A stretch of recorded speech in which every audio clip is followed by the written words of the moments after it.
나이가 들수록 물밀듯이 밀려드는 것은 외로움과 고독뿐인데, 부부 사이의 애정이 더 깊어지고 나날이 행복만 더해간다면 얼마나 좋을까요?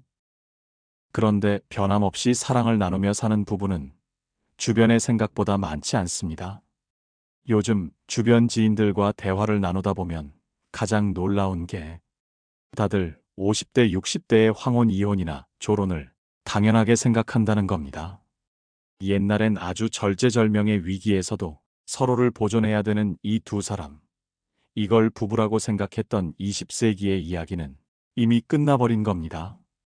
지금의 50대, 60대들은 언제든 헤어질 수도 있고, 헤어진다면 서로 간의 재산 분할도 할 수 있는 거고, 이런 정도의 정서를 가지고 있다는 게 굉장히 놀라운 변화입니다.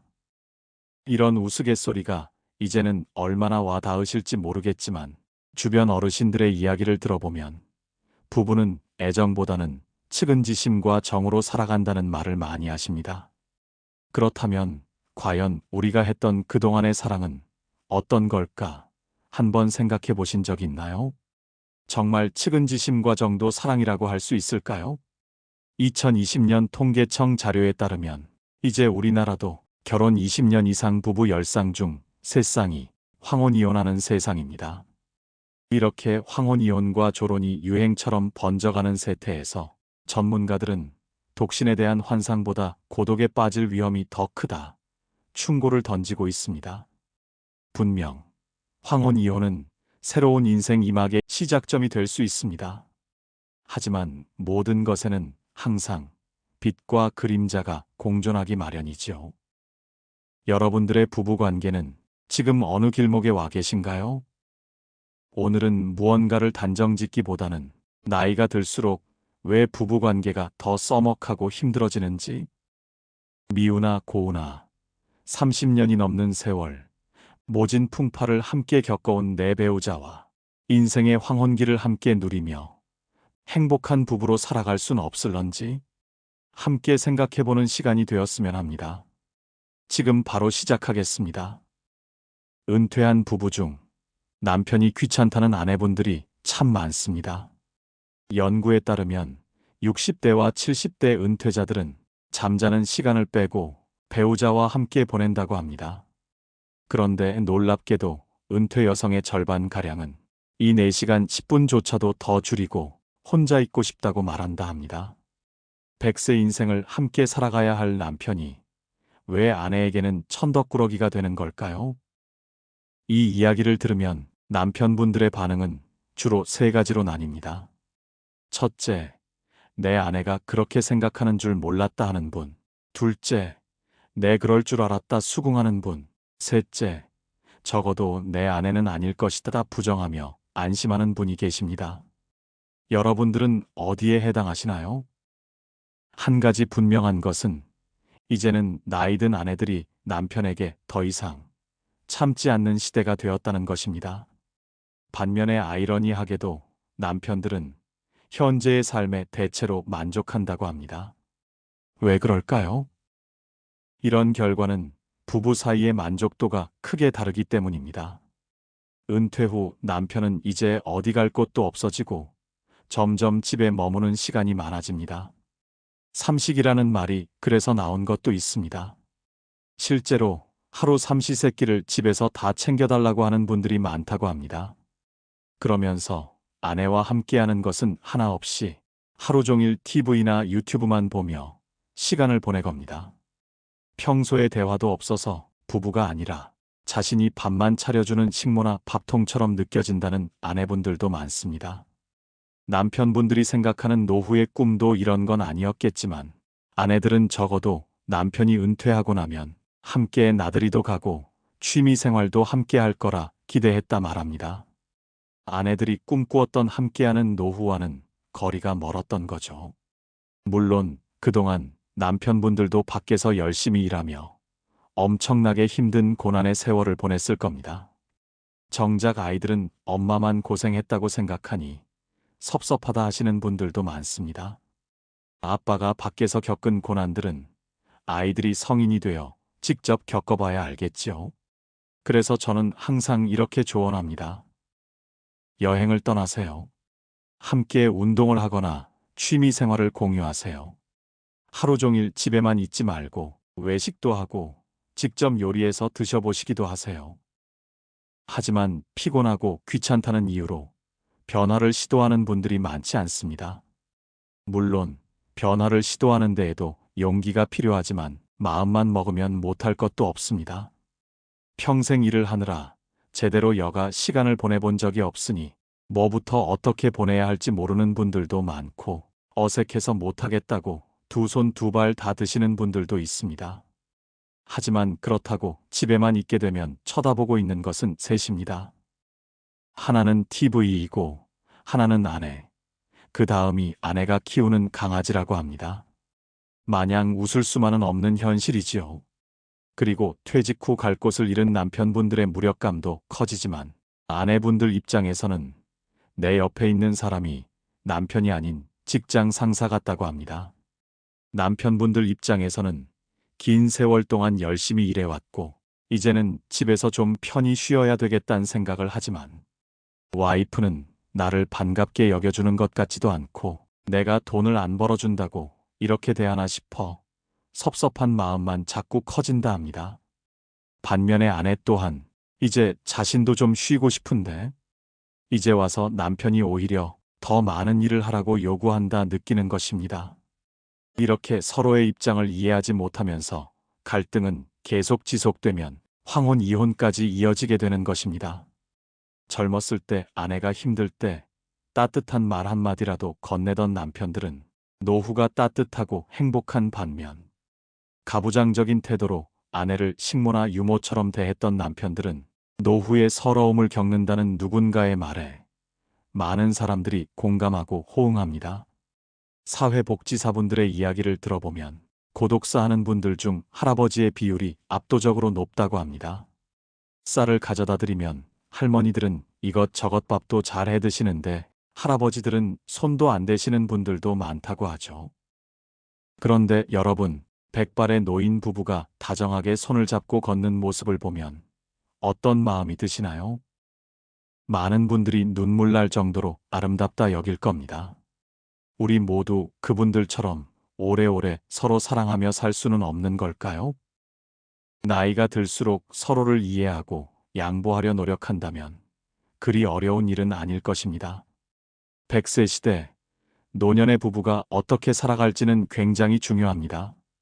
행복한 노후를 보내려면 부부가 함께 할 수 있는 취미를 찾아보고 밖에서 꾸준하게 할 수 있는 일을 찾아보는 게 도움이 될 수 있습니다. 남편분들은 소파에 누워 TV만 보지 마시고 아내분과 외출도 해보세요. 그리 거창한 곳도 멀리 나가실 필요도 없습니다. 한 달에 한 번 계절 음식을 찾아 아내와 함께 외식을 하는 것만으로도 그동안 못 나눴던 대화도 나누고 소소한 행복을 누리는 시작이 될 수 있습니다. 또래의 새로운 친구를 사귀거나 이웃 부부와 함께 어울리는 것도 좋은 방법입니다.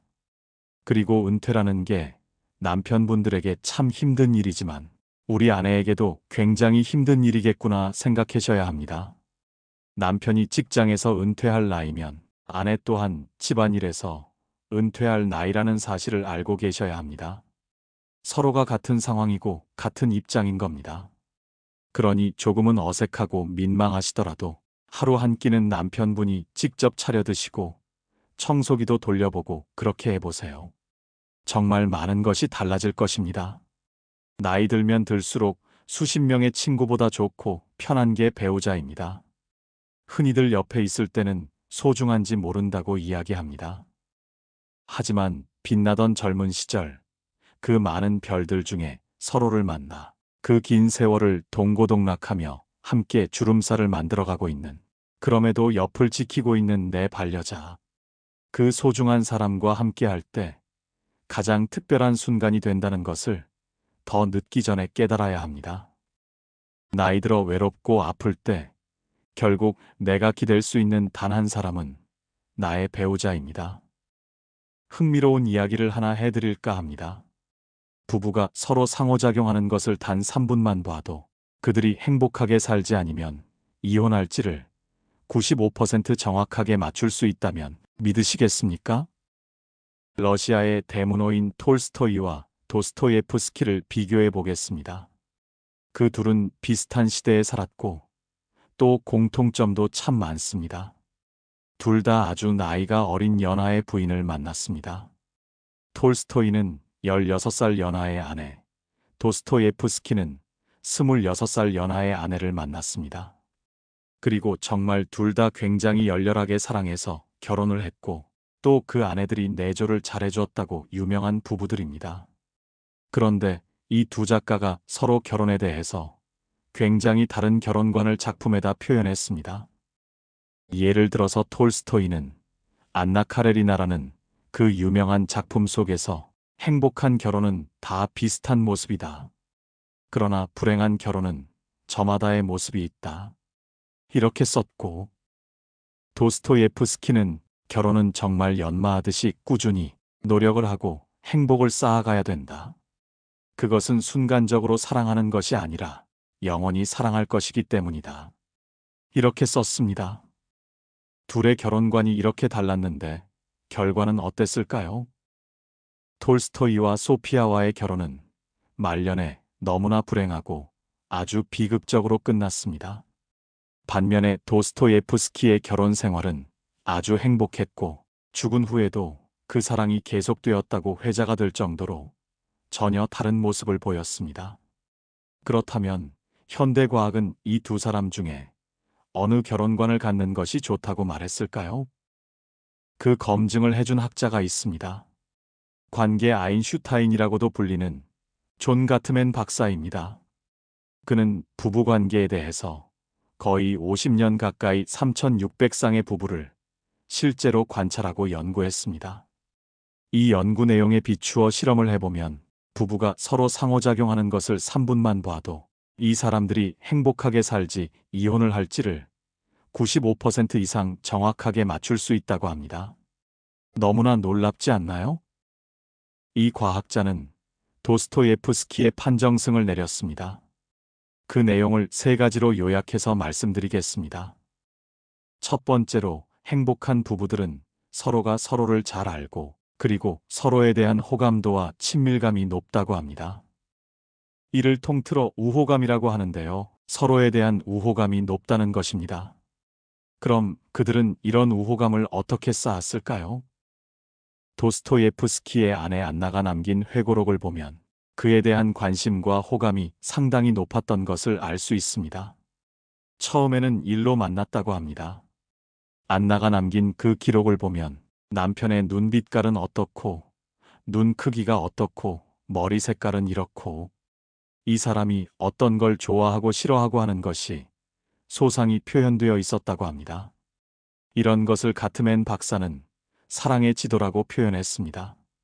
우리 마음속에도 뭘 좋아하고, 뭘 싫어하고, 어떤 것에 대한 꿈이 있고, 어떤 걸 두려워하는지, 그런 마음의 지도가 있는데, 행복한 부부들은 그런 걸 잘 알더라는 것입니다. 반면에 결국 파국이나 이혼으로 끝나는 불행한 부부들을 보면 서로에 대해서 별 관심도 없고 또 안다고 하더라도 아주 잘못 알거나 엉뚱하게 오해를 하는 경우가 많다고 합니다. 그래서 우호감은 관계에 있어 굉장히 중요한 요소라는 것입니다.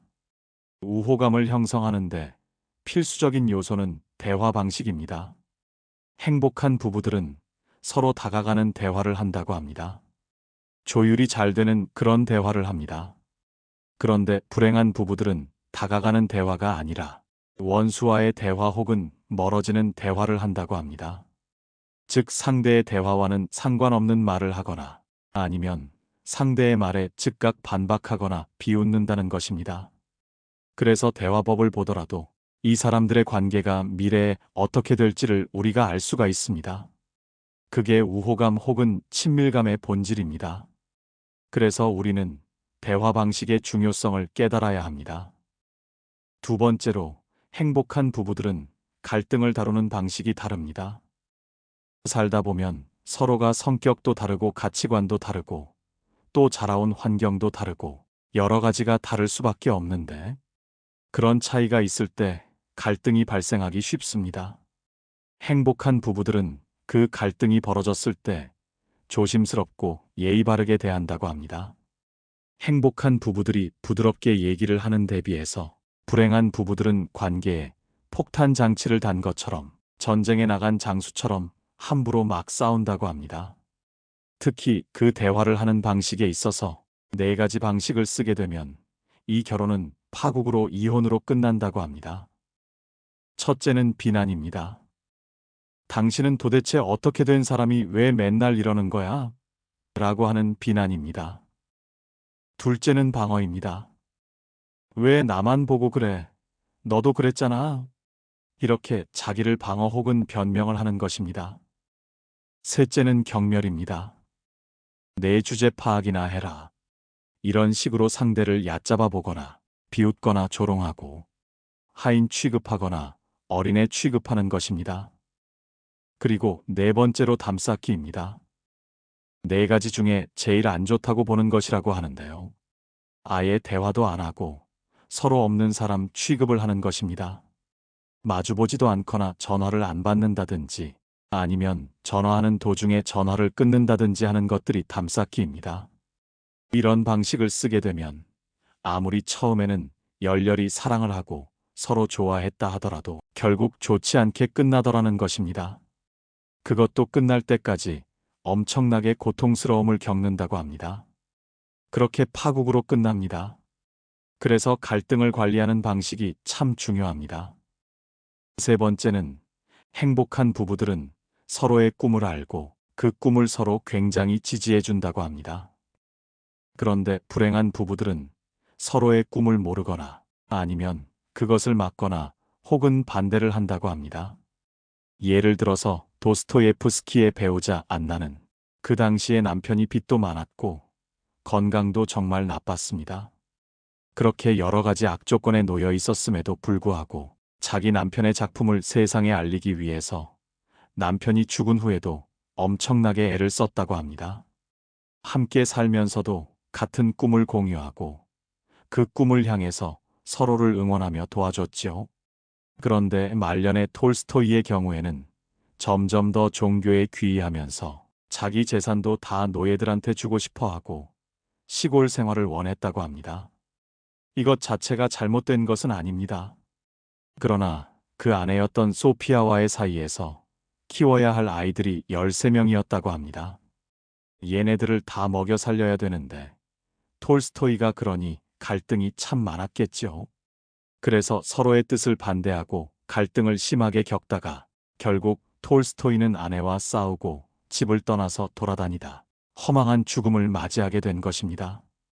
그러니까 말년이 행복하지 못했습니다. 그래서 행복한 부부들은 서로의 꿈을 서로 공유하고 또 존중하고 지지해 준다는 점이 굉장히 중요하다고 할 수 있겠습니다. 그렇다면 앞으로 어떻게 해야 우리가 행복하게 살 수 있을까요? 3가지의 구체적인 실천 사항을 말씀드리겠습니다. 첫째로는 매일 조금씩 자주 사랑과 관심을 표현하세요. 관심과 사랑을 표현하는 데에는 꼭 거창한 이벤트나 값비싼 선물이 필요한 게 아닙니다. 먼저 아침에 일어나면 먼저 일어난 사람이 아직 잠을 깨고 있는 사람의 손과 발을 20초 정도 주물러 줘 보세요. 20분도 아니고 20초입니다. 굿모닝, 잘 잤어? 이런 가벼운 표현을 매일 아침 하는 겁니다. 그 다음에 일이나 약속이 있어 밖으로 나갈 때 잘 다녀오라 가볍게 포옹해 주세요.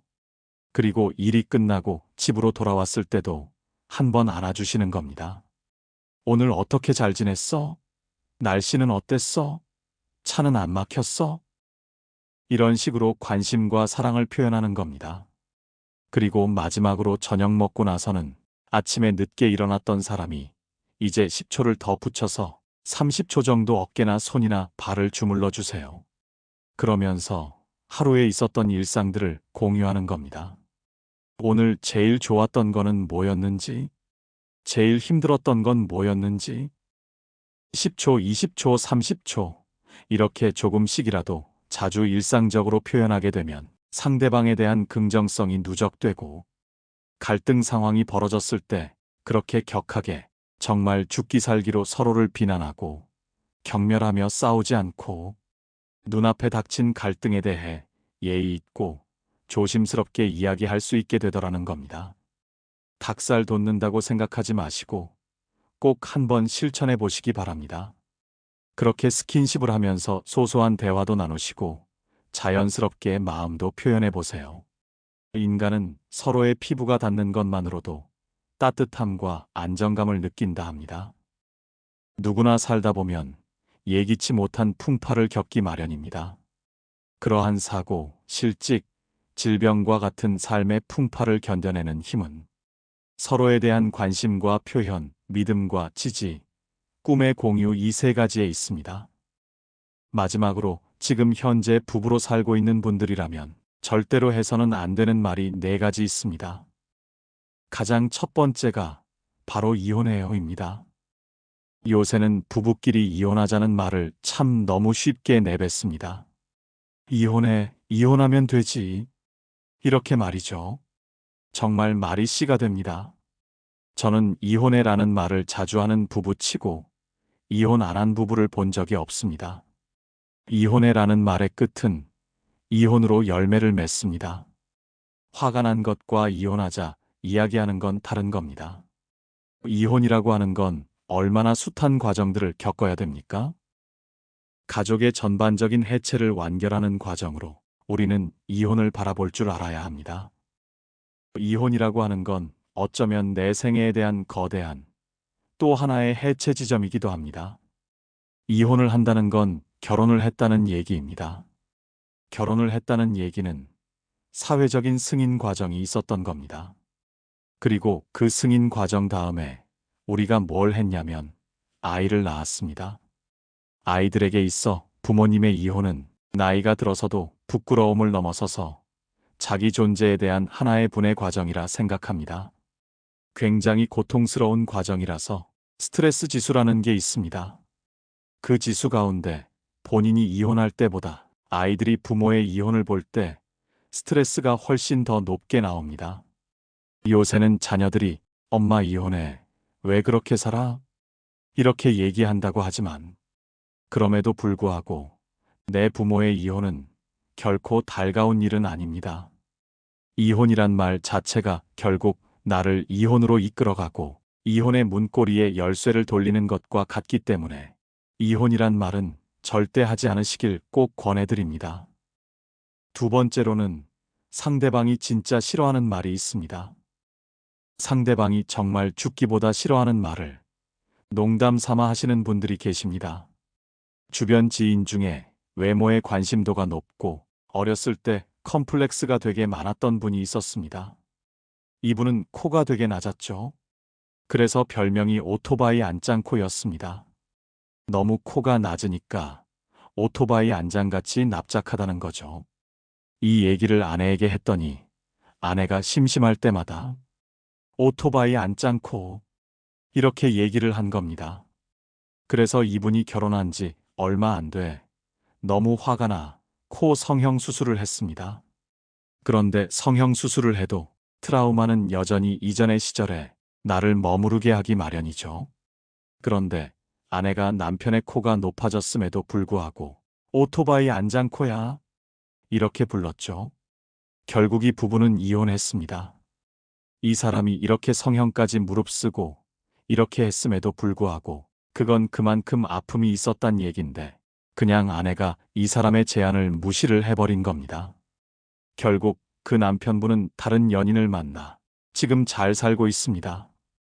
상대방의 아픔을 건드리는 건 요청까지 했는데도 건드리는 것은 무시를 넘어서는 겁니다.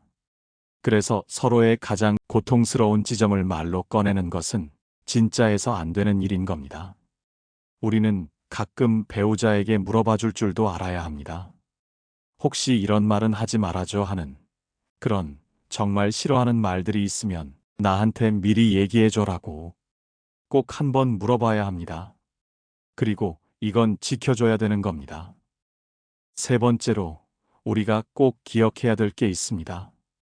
특별히 남편들이 힘들어하는 게 있습니다. 바로 무시입니다. 무시는 때로는 살인 사건으로 이어집니다. 남성들이 자기가 무시당했다고 생각이 들면 그 안쪽에 가장 그림자로 있었던 괴물이 올라옵니다. 이건 누구에게도 나의 수치를 건드리면 안 되는 부분, 남성들이 가지고 있는 사회적 수치심을 건드리면 물불 안 가립니다. 이 나의 수치의 버튼을 건드린 사람은 나에게 가해를 해주십시오라고 얘기를 한다고 생각할 정도로 정신을 못 차립니다. 의식을 거의 놓는다고 생각하셔야 될 것 같습니다. 그래서 부부간의 폭력 사건이 일어날 때는 일부의 경우 아내가 남편이 가장 싫어하거나 수치스러워하는 부분을 공개적으로 노출을 해서 남편을 무시하는 행동이나 말을 한 경우들도 있습니다. 이 무시당했을 때 나타나는 폭력은 가장 잔혹하다라고 말씀을 드립니다. 그래서 무시하는 말은 정말 피하셔야 합니다. 네 번째로는 집안을 물고 늘어지는 겁니다. 내 배우자의 부모를 물고 늘어지거나 그 형제에 대해서 험담을 하는 것. 그리고 내 자식을 보면서 내 아빠 닮아 그렇지 않니? 내 엄마 닮아 그렇지 않니? 이런 말은 두 세대를 한꺼번에 보내는 겁니다. 이 아이에게도 무력감과 수치심을 주고 닮았다고 했던 배우자를 향해서도 완벽하게 그 존재를 무시하는 겁니다. 저는 이걸 똥물을 던지는 것과 같다 생각합니다. 그래서 우리가 가장 피하고 싶은 똥덩어리를 상대방의 얼굴에 던지는데 기억해야 될 건 그 사람이 내 가족이라는 겁니다. 님이라는 글자에 점 하나를 붙이면 남이 되지만 이건 쉬운 여정이 아닙니다. 점을 찍으려면 점 찍을 도구부터 찾아야 됩니다. 도구를 찾으려면 어디 있는지도 알아야 돼요. 없으면 또 사러 가야 돼요. 이 모든 여정에 내 에너지가 들어간다는 걸 기억하셔야 됩니다. 우리가 모자이크라고 한번 생각해 본다면 이 모자이크는 수많은 조각들로 퍼즐처럼 이루어져 있습니다. 그 퍼즐 중에 상당 부분을 가지고 있던 그 사람을 내 삶에서 덜어낸다는 건 곧 내 삶을 덜어내는 것이란 사실을 아셔야 합니다. 그 사람을 덜어내는 게 아닙니다. 마치 내 살이 찢어지는 고통입니다. 물론 꼭 이혼을 해야 되는 경우도 있습니다. 이를테면 지속적인 폭력이 있는 경우 무조건 이혼해야 됩니다. 거기에 성폭력을 가한다면 무조건 이혼해야 된다고 생각합니다. 또 어떤 중독에 빠졌는데 도무지 개선이 여지가 없다. 그럴 경우는 이 배우자마저 일종의 중독 상태로 들어갈 수 있습니다. 돌봄 중독이라고 부르고 때로는 동반 의존이라는 상태에 들어가게 됩니다. 이런 경우는 전문가들조차 이혼하기를 권합니다. 그게 아닐 경우에는 상대 배우자와 집안을 엮어놓거나 특별히 내 자녀들과 함께 있을 동안에 배우자에 대한 험담을 해서는 안 됩니다. 이렇게 대부분 행복한 부부관계를 이야기할 때 해선 안 되는 것들에 대한 이야기를 참 많이 합니다. 하지만 부부 사이에 하면 좋은 것들이 보다 더 많습니다. 제일 먼저는 상대방이 듣고 싶은 얘기를 꼭 물어보셔야 합니다. 첫 번째, 호칭이 있습니다. 내가 뭐라고 불러주면 좋을까? 그러면 어떤 사람들은 여보 당신, 이 말을 싫어하는 사람들이 의외로 많습니다. 저도 제 아내가 저를 여보라고 부르기보다는 제 이름을 불러주거나 아니면 자기야, 이렇게 불러주는 게 너무 좋더군요. 선물이라는 건 받는 사람이 어떤 걸 받고 싶으냐가 더 중요한 거잖아요. 그래서 내가 당신을 어떻게 불렀으면 좋겠어? 이렇게 물어보셔야 됩니다. 두 번째, 상대가 살아가면서 진짜 듣고 싶은 얘기가 있습니다. 수고했어. 난 자기 여기가 참 예뻐. 난 자기 목소리가 너무 좋아. 사람마다 듣고 싶은 얘기가 너무너무 다릅니다. 그런데 내가 해주고 싶은 얘기만 보통 전달하기 마련이죠. 그럼 상대방은 늘 목이 마른 겁니다.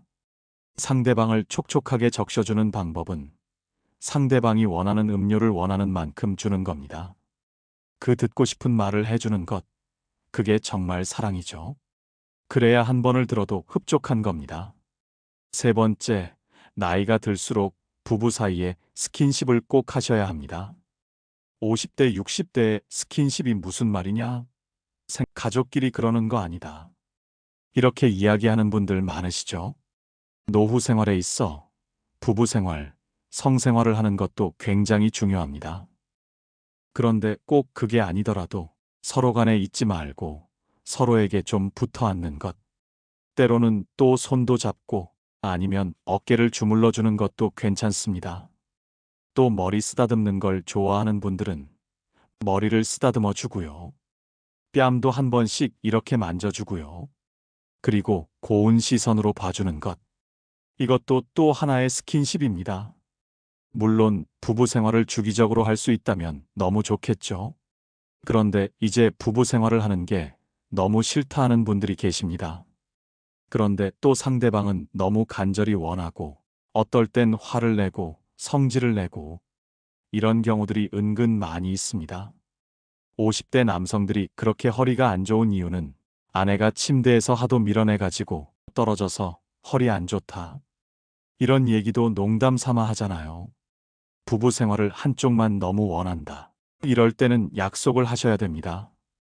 예를 들면 한 달에 한 번, 그것도 날짜 정해 놓으셔야 합니다. 아니면 한 달에 2번 한다 그러면 보름달이 뜨는 날 이런 식으로 부부끼리 재미있는 일정의 규칙을 만드는 것도 괜찮을 겁니다. 마지막으로 부부끼리 꼭 했으면 좋겠는 게 있습니다. 산책입니다. 서로 바쁘다 보니까 부부끼리 집안에서만 서로 치고받고 티격태격하는 경우가 있습니다. 공간이 우리에게 주는 습관이 있습니다. 싸우는 공간에서는 늘 싸웁니다. 그럴 때 우리가 이런 것들을 약간 박차고 나와 새롭게 환기를 시키는 제일 좋은 방법이 가까운 곳에 산책 가는 것입니다. 꼭 산으로 들러 안 가도 됩니다. 마트 한 바퀴 돌아도 괜찮습니다. 저 같은 경우는 거의 매일 저녁에 시간 가리지 않고 5분, 10분이라도 나갔다 옵니다. 걸으면서 딱히 할 말이 없어도 상관없습니다. 그냥 그가 내 옆에 있었다. 그녀가 내 옆에 있어 주었다. 이런 겁니다. 서로의 존재를 확인하는 시간인 거죠. 꼭 한번 산책해 주셨으면 좋겠습니다. 이런 것들이 바로 노후에도 행복한 부부로 살아가는 비결이 되어주지 않을까요? 저는 사람들이 사랑을 주는 것보다는 사랑을 받는 것에서 행복을 찾으려 하니 괴로워지는 거라 생각합니다. 남에게 사랑받으려고만 하면 원하는 것이 이루어지지 않아 항상 괴로움에 허우적거리게 되죠. 사랑을 주었는데 그 사랑이 돌아오지 않으면 그 배신감에 사랑이 미움의 씨앗이 되어버리기도 합니다. 더 사랑해서 괴로운 것이 아니라 더 기대해서 외로운 것입니다. 이제부터는 내가 먼저 더 많이 사랑하는 삶을 살아보세요. 그렇게 사랑으로 가득한 인생을 사시길 바랍니다. 오늘 제가 준비한 은퇴 후 부담스럽게 느껴지는 배우자 문제와 노후의 황혼 이혼 없이 행복하게 사는 법에 대한 이야기 어떠셨나요? 나이 들어 외롭고 아플 때 결국 내가 기댈 수 있는 단 한 사람이 나의 배우자라 생각한다면 오늘의 이야기를 한번 곰곰이 되짚어 보셨으면 합니다. 그리고 조금 낯부끄럽더라도 하나씩 일상에서 실천해 보세요. 이 영상을 공유하시는 것도 좋은 방법이 될 것 같습니다. 그렇게 지금부터라도 서로에게 마음을 전하면서 나이 들어간다면 노후에도 배우자와 함께 오래도록 행복한 삶을 살아갈 수 있으실 겁니다. 이상으로 나이 들매 품격이었습니다. 황금빛으로 물들어가는 여러분들의 행복한 인생 이막을 응원합니다. 오늘 영상이 도움이 되셨다면 구독과 좋아요 부탁드립니다. 끝까지 시청해 주셔서 감사합니다.